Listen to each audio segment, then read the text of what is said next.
Hi, Mage fans. This is Terry Robinson with Mage the Podcast. And before we get to today's interviews, first, some notes. 1, happy holidays from Mage the Podcast. 2, thank you to those of you who did holiday shopping using our Mage the Podcast affiliate code on DriveThruRPG. We get a small amount of each purchase made using our affiliate code, and that helps us cover costs. 3rd, Ascension's Landscape, how metaphysical choices guide world building in Mage the Ascension, will be on sale on Monday, December 30th on the Storytellers Vault, and at least for the first week, will be Pay What You Want. This is a publication I'm putting out, and it's a supplement geared at storytellers to help think through why the world of darkness is dark and what game ideas can come from that. It also walks through questions on the metaphysics of Mage and how changes to those assumptions change the gaming world. Like, what does the world look like if Archmasters are more common, or if linear mages cooperate well with the Awakened, or if the traditions are poorly organized, or if marauders are very rare and such, and it's riddled with story hooks and chronicle ideas. Today's show is the last of the interviews I did at PAX Unplugged in Philadelphia, and includes a conversation with Matt McElroy of Onyx Publishing on what the rough breakdown is when you buy a $45 hardback supplement and what the economics of the publishing industry kind of look like. The second interview is with Travis Legge, prolific author on the Storyteller Vault, on his experience as a freelancer, what it's like running the Onyx Path Twitch channel, as well as a bunch of information about the upcoming supplement Technocracy Reloaded. And with that, here's the show. This is Terry Robinson on location at PAX Unplugged in my backyard, talking with Mage the Podcast perennial favorite guest, Matt McElroy. How has your PAX been? Oh, it's been amazing this year. Lots of demos. We debuted Trinity here at the show. We teased out some new books. People are super excited about Victorian Age Mage and Technocracy Reloaded. And Travis has been running some teaser demos. It's been an awesome show all around. Awesome. So as I walk the show floor, one of the things I am constantly seeing is a 200 to 400 page hardback book being sold for exactly $45. That seems to be kind of a relative consistent across these booths. You are vastly more familiar with book production than I am. Can you give our listeners a very vague breakout of, for a $45 book, roughly where that $45 gets broken out to? So a couple things to consider is some of the books are what we call offset printing, where we pre-order anywhere from 500 to 5,000 copies of a book, and then the printer can give us a kind of a price break because they're doing so many copies. Okay. Other books are print on demand, where they're literally printing what is exactly ordered that day. And that's a much more expensive process, which is why print on demand books tend to be a little bit more, because you're trading the instant availability, the on process, demandness. and the fact that there's no storage and the publisher doesn't have to pay for those books in advance. When you're doing an offset run, you have to plan for that ahead of time, because even if you're getting a good deal, ordering 500 and 5,000 books is super expensive, and all of that is coming up front. And it seems to be there's been a change in the industry where each company used to have its own warehouse, and now you might have a warehousing company that would take care of that kind of stock management. So like we use Studio 2 and Indie Press Revolution to store books for us, because we don't have our own warehouse.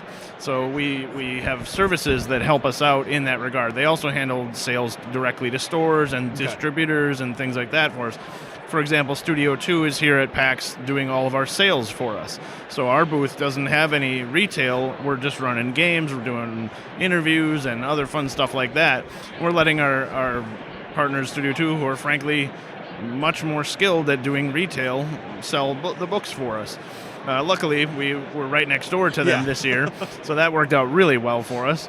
So when I see something like the Kickstarter, roughly the hardback costs somewhere between $40 and $50 after shipping. Yeah. And if I'm at the retailer tier, it's roughly half that. So I can get 5 books for like $120 or something if I'm part of the retail tier for a Kickstarter. So traditionally, a publisher produces a book, they pay the printer for them, that goes to a distributor, they sell to retailer, and everybody wants to get paid. Yeah. So if you look at the $45 price, the retailer needs to make a certain amount of profit. The distributor needs to make a certain amount of profit. So if you're doing the subtraction, the publisher gets that much less. Yeah.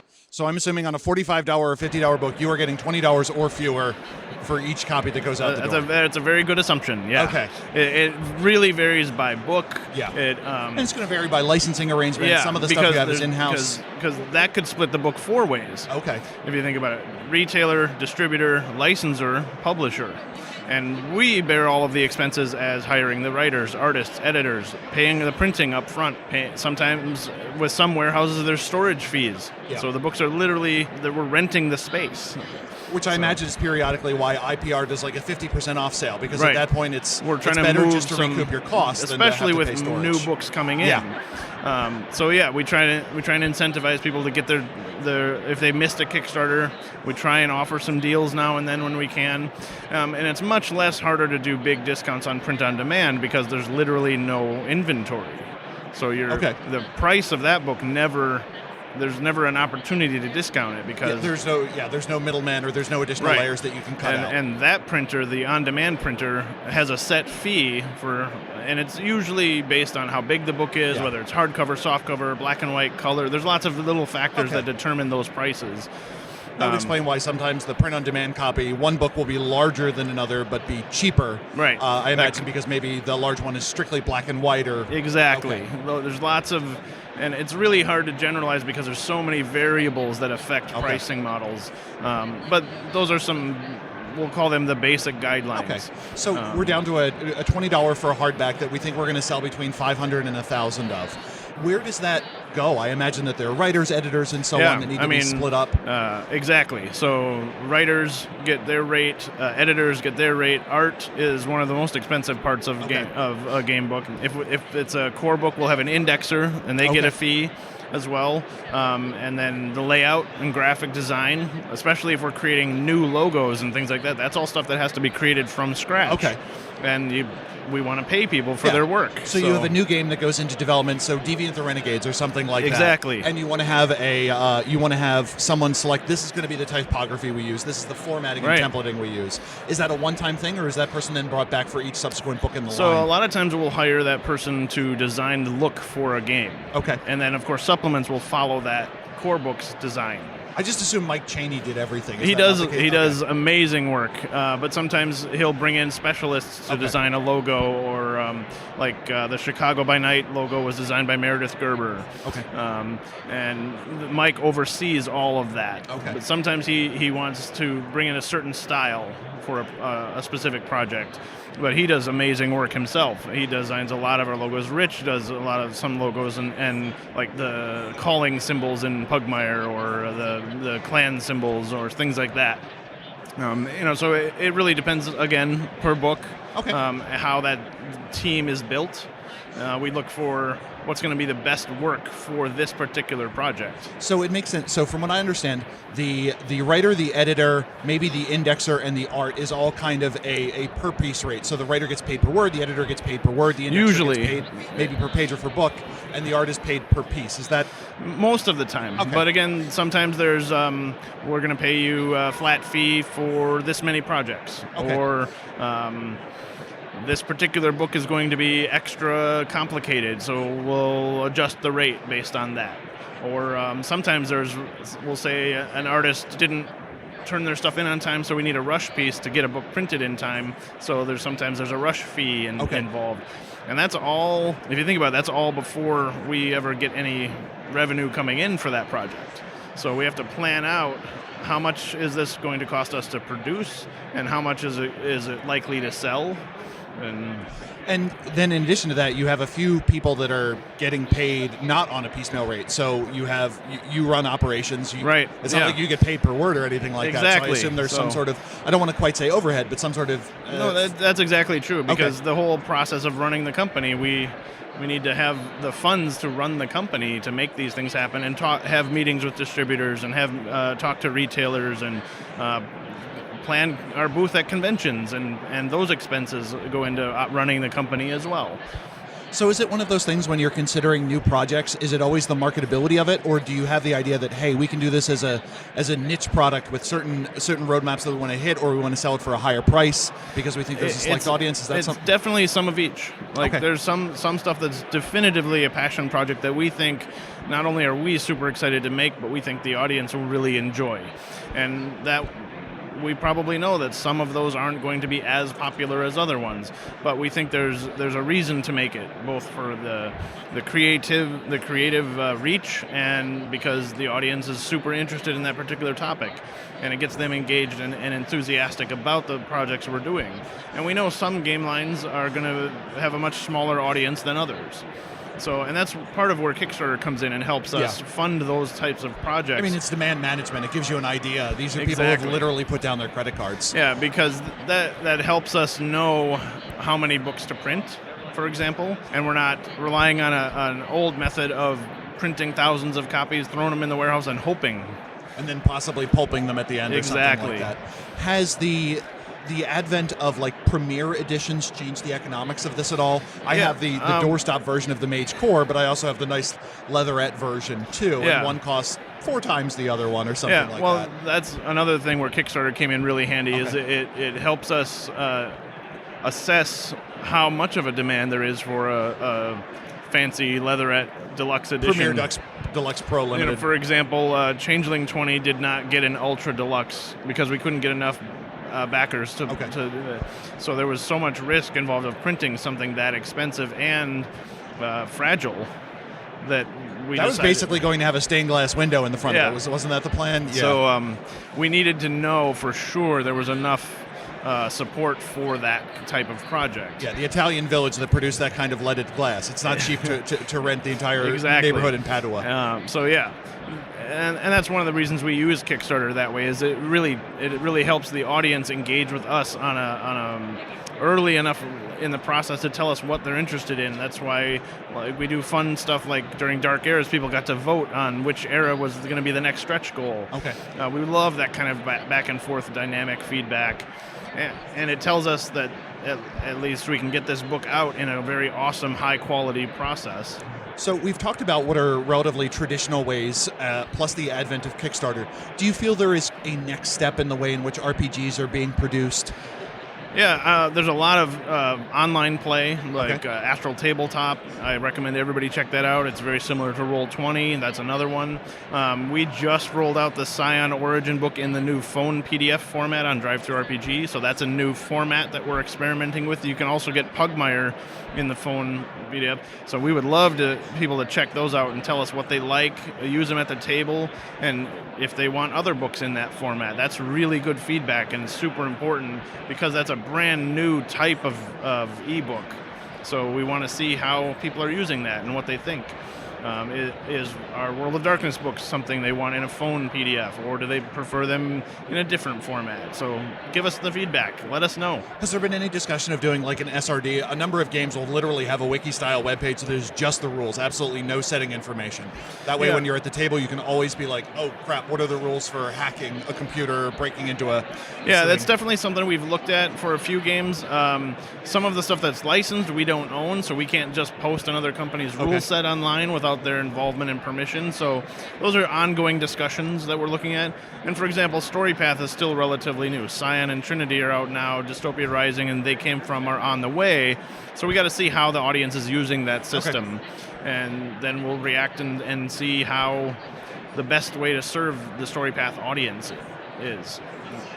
With the advent of print on demand, it seems like games now have a much longer tail than they used to. Absolutely. During the most recent sale, I bought a digital copy of a book that came out 25 years ago. Yeah. So is that just kind of considered to be dessert for the publisher, or is that something that is now being taken into consideration when a book's being planned? It's definitely like we just did Aberrant First Edition in print on demand. Because there was enough demand and nostalgia from us launching the new Aberrant Kickstarter that I thought it would be a nice treat for Aberrant fans to be able to get a print copy of the first edition. So that was a cool project I was able to do, and that's not a book I would reprint, but print on demand makes it available for me to option that to people. And like the back White Wolf catalog on Drive-Thru-RPG and Storytellers Vault, having massive amounts of print on demand of old books is great for collectors or people that, like I'm running, I call it VSR. It's, like OSR for D&D, but it's Vampire First Edition, only the core book, no other supplements exist. So in that WAD that there are, in that particular game I'm running, there's nothing beyond what's in the first edition book. And it's just fun that I was able to get a POD copy that I could hand around on the table, and we weren't all just using PDFs that way. Now, that's one of those things where a number of those books still aren't available in print on demand. Is that just a thing that takes time, or does it need to get a certain number of digital sales? No, it's a couple different factors. A lot of the especially first edition books were laid out pre-modern layout software, so there are no digital files for them, or they are, but they're in something like PageMaker or Quark that nobody knows how to open. So that means we have to find a high-quality secondary market copy to basically destroy, to scan. Rip the spine off, scan it at high DPI. Yeah, and that takes a lot of work, and some of them are really hard to find, or at least hard to find a good enough quality copy for scanning, because like I found a copy of Ashes to Ashes, for example. That sounds vampire-y. It was the first adventure for first edition Vampire, and I couldn't find a quality copy that we could take apart to scan. There were people that had great quality copies, but they weren't going to let me destroy them. Okay. So that's part of it too, is researching and shopping on secondary market and things like that, finding a copy that's good enough and destroyable, and which is a hard combination to make happen. Well, if you have a once list for Mage, we will make it happen. All right. I've gotten a bunch of people being like, ask McElroy when we're going to get print on demand 1E. I'm like, okay, sure. But that's really been part of the holdup on, especially the older the book is, because I also work a little bit on the DM's Guild team on Drive-Thru, and we've been doing the same project on all of the Dungeons & Dragons books. And the older a book is, the harder it is to find a good copy. Or you find a copy, but it's $500, $600, $700. Yeah. And then you got to think about the cost. How long is it going to take to earn that out? Things like that. Yeah, there's a certain irony. I wanted to get all the stuff for Planescape, and I saw that it was selling for $200 for a rando supplement. And I'm like, I'll get it print on demand. And now I suddenly understand why I can't, because it's $200. Right. So strange economic incentives. And Planescape in particular the original books were so high quality and so dense on the artwork that scanning them is a real project. Much like Kindred of the East, where you have very detailed backgrounds. Yeah. So if you have time for two more questions. Sure. One, how has piracy changed? I am always disheartened slightly when I'm looking for information on a book. I do a Google search, and a illegal copy on Scribd pops up immediately. Has your tools of dealing with people illicitly passing around PDFs and such changed? So we know that piracy is going to happen. So our goal is to offer better quality digital versions at a reasonable price, especially when we do sales. Like we just had the big Black Friday sale, and Christmas in July is coming up next year. So for people that are price conscious, we try to give them a chance to get the books. And we also tell people that buying the books even on sale helps us make more books.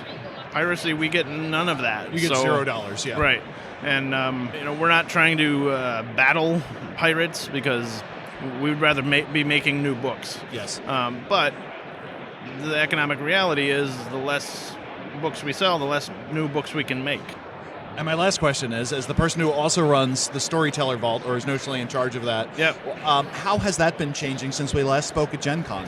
Oh, it's been super fun. Okay. Right now we're running the Year of the Road. If you remember, like Year of the Ally and Year of the Hunter back in White Wolf Revised 3rd edition days, this is a thematic callback to those events where anybody creating content on Storytellers Vault can create a Year of the Road supplement about travel and highways and byways and the monsters you meet in the shadows of the World of Darkness. And it's just a themed event, really fun.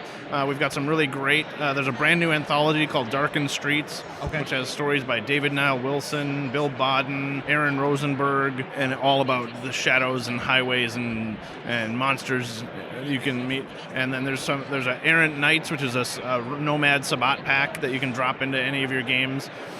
So it's just a really fun way to create really cool stuff. Vagabonds is a new mage supplement. I do like the opening of that one, because it goes like, coincidentally, no one's really noticed these people before. And I'm like, yeah. Jesus. Exactly. So Storytellers Vault has been growing really, really well since we talked last. And people are coming up with very fun, creative stuff. So definitely drop by, check it out, create stuff for yourself too. Jump on the Facebook discussion group. We've got some very experienced creators and freelancers that are willing to offer advice on creating your first project, and just have fun with it. Okay. Matt, thank you so much for your time. This has been delightful. Thank you. This is awesome. Hi, Mage fans. This is Terry Robinson talking with Travis Legge. Travis, how are you doing? I am excellent, Terry. Thank you so much for having me on again. It is always a pleasure to talk to you. We are here at lovely PAX Unplugged in Philadelphia, PA. It's my first time. I'm having a riot, and I get to meet you in person. This is awesome. For me, it was a 22-minute bike ride to get here. How about for you? So I had to take a hour and 30-minute bus ride from glorious Rockford, Illinois, to O'Hare Airport in Chicago, where I spent 2 hours enjoying the local odor of O'Hare before I hopped on a plane to Philadelphia and then a train to basically the basement of the convention center, which It's pretty was nice. convenient in that regard. That was cool. And so that was my journey to get here. Okay. Yeah. And you've been running demos, I imagine. Is there anything that what have you been hammering away at while you're here? Yeah, so mostly been running demos. I ran Guardlands, which I'm super proud of and could talk about all show long if you let me. I did run a Legend lore demo, which is also a 5e setting. Onyx Path has licensed from the Legend lore and the Realm comics. Okay. Which is really cool. If you haven't checked those out, please do. The elevator pitch is you, the real world you, as in Terry that I'm talking to at this table, falling through a portal into a fantasy realm. Okay. And you become this fantasy character, and that's Legend lore. So I got to run a demo of that, which was a lot of fun. People really got into it. It's the kind of thing that if you have the buy-in, everybody's going to have a blast. Mm-hmm. And yeah, just that and Scarred have been largely my focus at this con. So it's nice to sit down and be able to talk a little bit about Mage because, as we know from my previous visits, I love Mage. Yeah. And speaking of which, you are one of the most prolific authors on the Storyteller Vault. So my entire Storytellers Vault contributions, this is literally me guessing, probably 20. Okay. I would ballpark it at around 100 DMs Guild, probably 10 on Canis Minor, probably 20 or 30 on Sluretian Vault. That's the Scarred Lands community content. We're going to see you on Storypath Nexus too. Has that started to happen yet? Or I do have one on Storypath Okay. Nexus so far. And then the rest are probably from Aegis Studio, mostly from Aegis Studios. And then I'm sure my name comes up on all the Onyx Path work I've done. all the stuff that you've participated So yeah, in there. so yes, I am prolific, but I've been in the business for a long time, so Okay. that leads to a lengthy resume. Is it just something where you have a running list of projects that you would like to work on? Like what spurs a new project for you? It depends. Some of them are like sort of wish list ideas that I would like to tick off. Some of them come up like at a table, and I'm running a scenario or whatever, and I go, hey, I could spin this out into 5 other things and then just make a book out of it. Okay. And some of them I'm a big fan of exploring the areas that are hinted at and not detailed in existing settings. So when I am reading through a book, whether I'm prepping for like a game I'm running or prepping for a stream or prepping for another freelance project I'm working on, as I'm looking through the books and the materials and I see like this little area where there's a hook but there's no meat on that hook, I am compelled to put meat on that hook, and often that winds up turning into a book for the Storytellers Vault. So you've produced all of these publications. Do you consider it mostly a act out of love at this point, or is it something where you have been, I guess, pleased with how your work has been received and remunerated by the community? I don't see that as a either or, really. It's paying my bills. This is what I do full time. Very recently, this past year and a half probably, this is really all I do full time. I try to approach everything that I'm not working on as a contracted freelancer as for the love of the work, and if it makes money, awesome. I've gotten very good over the years at producing quality projects for very little overhead. I see people invest an awful lot of money in their project, and I would never do that because I think there are better ways to invest. I think if you're going to dump a large sum of money into creating something, that should be something that you have a more personal investment in. And I think that the assets that are provided for creators, particularly on the Storytellers Vault, are amazing. So why would you spend money on art when you already have such awesome art at your disposal doesn't make a whole lot of sense to me. But, I'm also not the guy to slap the dice out of somebody else's hand. So I have the luxury, I guess, of trading out of love in those regards. Nobody is in this business to get rich. I'm fortunate enough that I can subside in what I'm making. You found a way to make it work. Right. So to me, when you list those other things that people wind up dumping money into, the two that seem to suck up the most additional money are probably editing and art and layout. So do you have any recommendations to people as far as getting stuff edited? Because I see a lot of stuff in the vault that has what I'll politely say a lot of heart, but Right. maybe it's someone's second language or they're not used to writing for an RPG book. Here's what I'll tell you. If you're going to spend any money anywhere, Okay. spend it on an editor. The art, first of all, I know people don't like to hear this. It's an unpopular opinion. The art is the last thing that matters on your book. If you have clear text that is understandable, conveys what you want, and is compelling, you can have stick figures for art and it's still going to work. But if you have beautiful art and the text is gibberish and makes no sense and is not usable at the table, nobody's going to give a damn. So if you're going to put any money into it, put money into editing. Having said that, if you can't find an editor, don't know anyone that does it for pay, find someone, preferably someone who their native language is the language you're writing in, and preferably someone who is familiar with the game you're writing for, and have them proofread you. At the very least, have another set of eyes, because every designer I know, even those who have years of experience, we all fall into this blind spot with our own work where, of course, we know how this thing works. That's why we don't tend to playtest our own writing. We playtest each other's writing, because you look at the page and you know what you meant when you wrote it. That's a bad litmus test for putting a project out in the world. Particularly when you're talking about a system as esoteric and mind-bendy as Mage can be at times, right? And I've talked to a few people who are unwilling to go through that step because they didn't want the feedback. And then my reply is, then why do you want to put this out into the world? Right. So Exactly. Yeah. Use it at your home game. Enjoy it. And if you want to throw something up like that out in the world and put it on the vault, more power to you. But understand that what you're opening yourself up to is that feedback that you're not going to like. yeah, would you rather your friend write a nice email to you or you get a bunch of 1-star reviews after someone shelled out $3 for something? Right. Exactly. People who are rightfully upset because they feel like they've gotten an incomplete product. Yeah. And one of my concerns is it is a community content archive. There are a number of books that have started as amazing /fiction and then became professional, but there's a lot of crap out there. And I feel as if, as a group, the more we can make sure that everyone else's stuff is up to snuff, the more the marketplace is going to be trusted as a place to get content. And I think it kind of helps everyone, the more polished everyone's stuff is. So speaking of work that you're doing as a freelancer, Sure. one of them that I was excited to hear about is that you are working on Technocracy Reloaded. Yes. So what is Technocracy Reloaded, and is there any idea when we should expect it? Technocracy Reloaded is a source book that details the Technocratic Union and brings it in line with the gameplay rules, mechanics, and setting conceits of Mage 20th Anniversary Edition. Technocracy Reloaded was mentioned during the M20 Kickstarter. It was the last stretch goal that was not met. Oh, okay.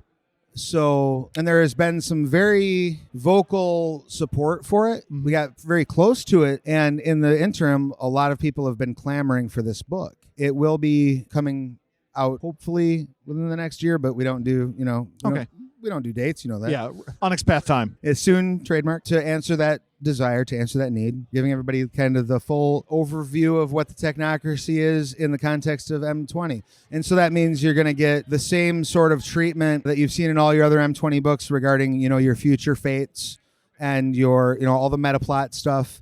And there's some interesting spots within the Technocracy where that is heavily affected that we get to explore. So 2 or 3 that come up off the top of my head is the Technocracy is in an interesting position in that it is the only group that got an update between Ascension being published at the end of Revised and M20 in the form that we got 4 convention books that came out in the early 2010s. Right. And one of the things that's listed in there, for instance, is that the Special Projects Division, no one's heard anything from them. Is that the example? So Special Projects Division was a group within the Syndicate that was working with Pentax, which is a worm-infested and worm-controlled entity from Werewolf. And the idea was the dimensional anomaly hit, they lost contact with it, all of those people disappeared. Is that an example of something that says, hey, a future fate, you can say, yep, they disappeared and they've been replaced. Yep, they disappeared and they've come back. Or they never went away. To clarify that a smidge, that is touched on a bit in M20.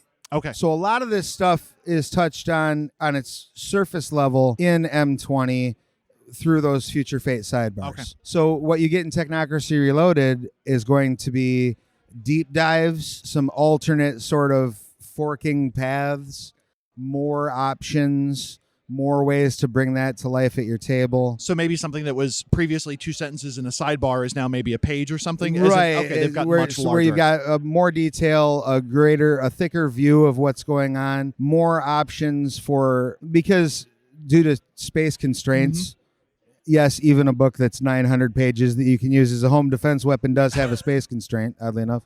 Are you making fun of M20 Core?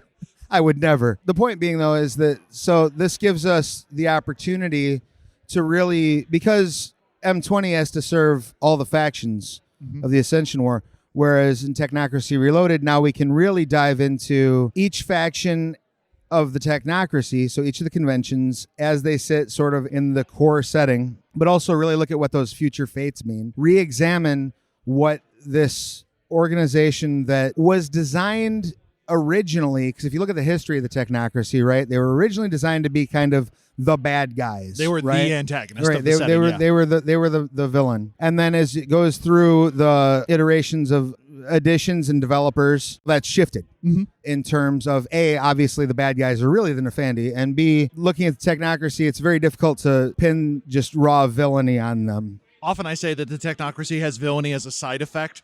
Their goal is to make reality safe, and that happens to involve eradicating the traditions, where the Nefandi are like, no, we just want to break everything. Right, exactly. Yeah, that's a fair breakdown. And so looking into some of those motivations, and also looking into one of the things that was most interesting to me when I came on is looking at the challenge of a world where, from a certain point of view, if you look around you, not to wax horrendously political on your show, but if you look around you from a certain point of view, the Technocracy's stated goals appear to be very successful right now. Seeing those stated goals usurped by the most foolish, idiotic, careless, senseless people. I can just imagine the inner circle looking at the propaganda machine that has gone on with the American political system in the last 4 years, the American president, the American Congress right now, and scratching their head going, how are these morons making this function this way? And to make it less local, we can say the same thing about the Great Firewall of China, or we can talk about Viktor Orban, or we can talk about Boris Johnson in the United Kingdom. Exactly. So no one has a monopoly on stupid right now. Right, seemingly. exactly. Right. It seems to be going around, right? And you can look at this. It's very easy to envision a world where you look at this and you go, the Technocracy is going, oh crap, the kids got the toys and they don't know what to do with them. Oops, how do we rein that in? Yes. How do we rein that in using our tools? In the words of Matthew Dawkins, modern propaganda is vastly more vulgar in both senses of the word than seemingly anything the Technocracy was ever able to do. Yeah. Right, exactly. So that was a very compelling element for me to explore. I love digging into that. And looking into what sort of extreme measures might the Technocracy have to employ. Industrialization, almost inarguably technocratic invention, or technocratically motivated, right? Yes, certainly supported at minimum. Supported, yes. Now that's gotten out of hand, and we got to fix it quick, right? Climate change is it's the world killer, and the Technocracy knows it. How do we fix that? Sure, there's going to be all sorts of discussion of radical procedures in order to reverse the effects and so on and so forth. But there might also have to be some boots on the ground, and maybe, just maybe, somebody who refuses to stop deforesting down in South America might have a visit from a very angry cyborg with a chain gun in his shoulder. You never know. Yeah. So, and that certainly flips the table on what we expect from the technocracy Right. for so long, where we kind of presumed that there was going to be this technocracy civil war that occurred, that the New World Order and the Syndicate were going to finally come to blows, seemingly, as one had been replaced by the other in terms of power. Is that a topic that we get any resolution or insight onto? All of the plots that sort of were leading in that direction will definitely be addressed. And the other thing I'll say too is, like, one of the things that was most awesome for me working on the book was getting to work directly with Satiros. I'd worked for him before doing some fiction. Okay. But this was the first time I really got to like have extended like conversations with him about the world of Mage in general. And so I got to get a little bit of insight into how like elements that have been seeded from Mage 20 through every book are pulled into resolution in Technocracy Reloaded. So this is kind of, in many senses, the big payoff for a number of sort of hanging threads will be there. The way you're describing it with the usage of future fates, is there considered to be a canon meta plot anymore?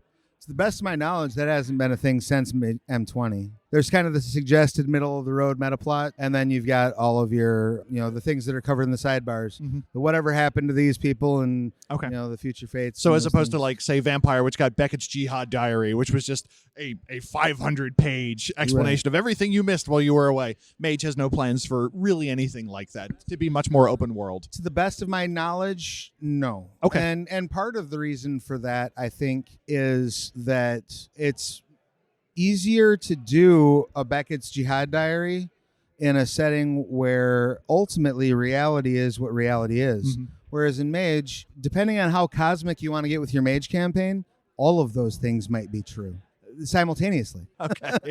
So do you have a tentative idea how thick this guy's going to be? Book of the Fallen came in at 225, I think, page count-wise. Is Technocracy Reloaded? Any idea how large that's going to be? I think it's going to be around, barring anything that I'm unaware of, like on the Kickstarter side, I expect that we'll be prepared to release a book around the same size. Okay.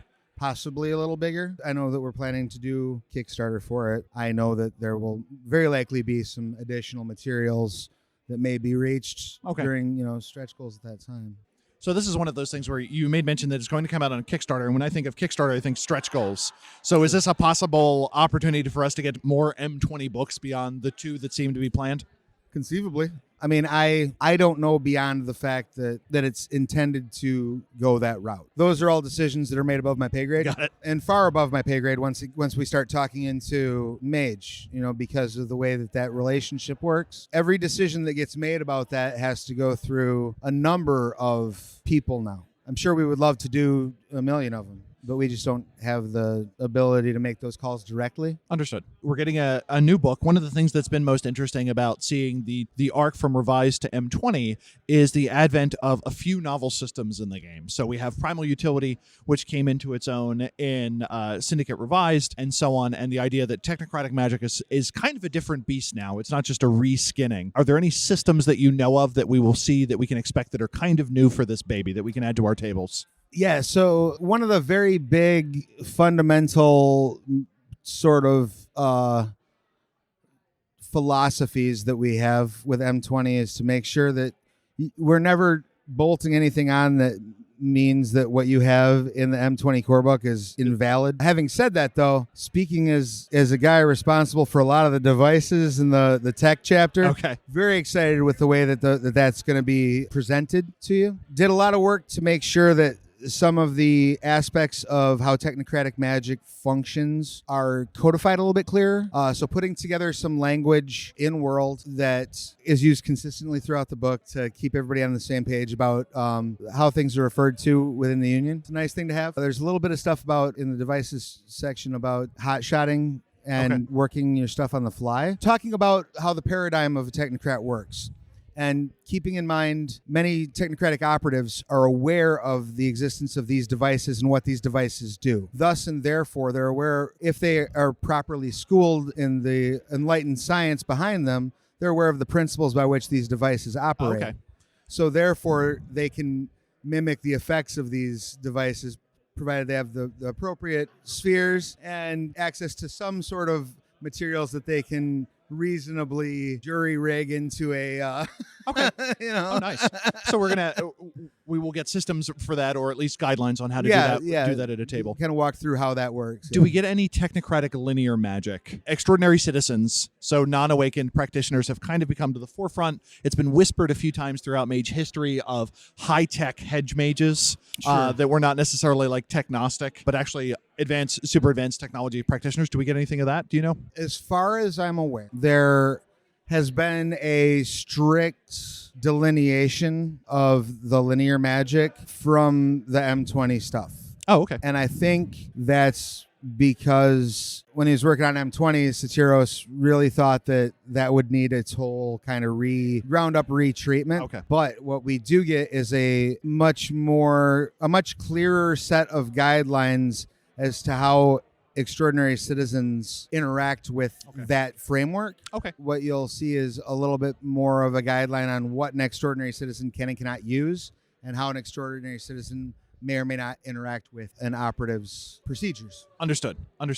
Well, thank you for that little preview there. Is there anything else that you want to tease regarding Technocracy Reloaded that you're super jazzed about, or is that all you can say for now? I'm going to get in so much trouble for anything I say on this podcast, but Rich Thomas doesn't listen to it. First of all, You're as soon as it comes out, please back it. Please, pretty please, with sugar on top. Back it. Oh my god. Okay.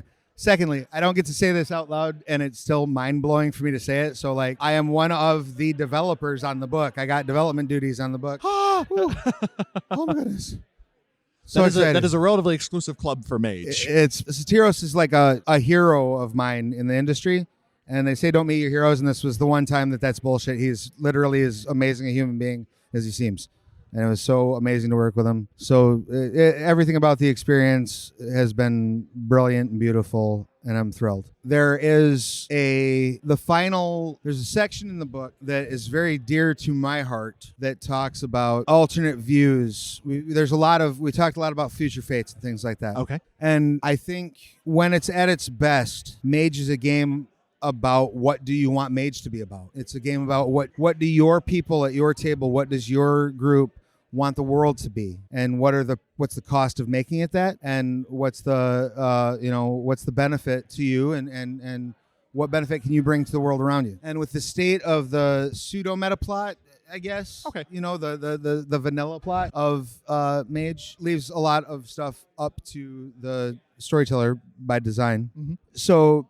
because I like leaving a storyteller with more questions than answers at the end of the day, there's a sizable section of the book as of right now that details some options for where you can take your chronicle, some ideas for where to go beyond the bounds of what one might expect of a technocratic chronicle. So it's almost a meta toolbox at that point. It's a tool on how to create tools for your game. Where to go past these boundaries. Okay. And I'm really excited to see what people think of it. I'm really excited to see it in play. And there are some ideas in there that I think any of which would be a beautiful coda, or even just sequel to the world that Mage players have been in for the last 25 years, or continuation thereof. Especially, when I was designing this stuff, obviously job number one was make sure that it's Mage, make sure it's the Technocracy, and make sure that it's accurate. Job number two to me was make sure that they're not mustache twirling villains while still being accurate to what Technocracy is supposed to be. And job number three was reconcile the sort of tabletop role-playing game conceit that you should, if you're not playing the hero, you should at least be able to feel like you are. Okay. You should at least be able to, your character should think they are. In almost any situation, even if you're doing questionable shit, you should feel like you're the hero. You're doing bad shit for a good reason. Yeah. Even if society wouldn't call you the hero, and even if your colleagues don't think it's, somewhere deep down, you should have that feeling. Right. You have your reasons, and you think they're justified. So that's not an easy balance to strike. I'm really proud of the work that was done to that end. I think that the book very much hits the mark. I think that's very much due to the work that the amazing writers on the book have done, as well as Satiros and Danielle Lazan, who's the other developer that worked on it besides me and Sater. Now, in lighter news and things that are going out right now, possibly while this podcast is occurring, you manage the Twitch stream for the Onyx path. I do. I am the Twitch programming coordinator, I think is my official, unofficial title. So you had some initial goals that you wanted to reach when that started. I looked at it and I'm like, oh man, Onyx Path is doing this.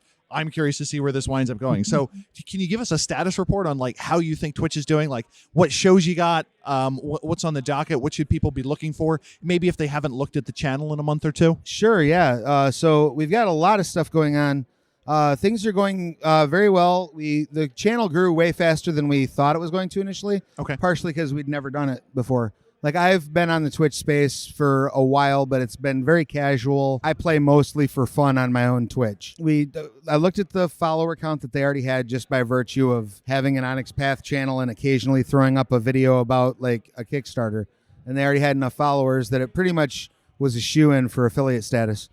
So we started doing the actual plays, aiming for 7-day-a-week content, hoping to get that by New Year's, where we had that well ahead of schedule. And so now we're expanding the channel even further and kind of figuring out what year 2 is going to look like. If people are curious about the schedule of what's currently going on, what's the best way to find that out? If you go to twitch.tv/The Onyx Path, if we're not currently broadcasting, the schedule is up there. We're doing a redesign on the site. Hopefully by the time this show is live, it'll be up. But otherwise, in the next couple of weeks, we'll have this schedule posted static on the description page as well, but also on the Onyx Path blog on the Monday meeting notes. It's included as part of the Monday meeting notes. It's always there, yeah. Okay. Well, thank you so much for talking at length with all the projects you have going. We wish you the best in terms of maintaining your status as a independent creator that is largely able to feed themselves. Thank you. Congratulations as being one of, I think, 7 of those. I think so. I think we just got endangered species status, actually. Yeah, that's good. That's good. And when any of those texts come out, we look forward to doing anything we can to support those Kickstarters or to have you back on when those are out in the wild. Travis, thank you so much for your time and your work on these games. Thank you so much for having me. It's been a blast, as always. Thank you for listening to Mage the Podcast. If you have any questions, email us at magethepodcast@gmail.com or shoot us a message on Twitter at magethepodcast. You can join our Discord server at discord.me/magethepodcast or through the Mage the Podcast webpage. You can listen to our show directly through magethepodcast.com, on Anchor.fm, on Spotify, or through iTunes. And until next time, bye.